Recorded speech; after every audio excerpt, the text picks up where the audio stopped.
Computer એક machine છે જે યુઝર દ્વારા ડેટા કે સૂચનાઓ આપવામાં આવે છે તેને અનુલક્ષીને કાર્ય કરે છે. કોમ્પ્યુટરની શોધ 1833માં ચાર્લ્સ બેબેજે કરી હતી અને ચાર્લ્સ બેબેજને કોમ્પ્યુટરના પિતા પણ કહેવામાં આવે છે. આ અમારો કોમ્પ્યુટર લેબ છે અને અહીંયા ધોરણ 3ના બાળકો કોમ્પ્યુટર પર બેસીને કાર્ય કરી રહ્યા છે. તેમાં જુઓ, આ બાળકી કનિષ્કા, બેટા તું શું કરી રહી છે? ડ્રોઈંગ કરી રહી છે. સરસ, વેરી ગુડ. તેને ટ્રેક્ટર બનાવ્યું છે ને? હેલો બેટા, તું શું કરી રહી છે? શેપ્સ બનાવે છે.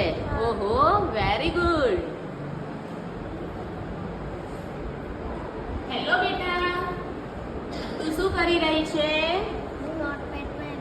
નોટપેડમાં એબીસીડી લખી રહી છે. Very good. હેલો બેટા, તમે શું કરો છો? ચોરસમાં ડિઝાઇન પાડી છે. સરસ કલર પૂર્યા છે ને, વાહ.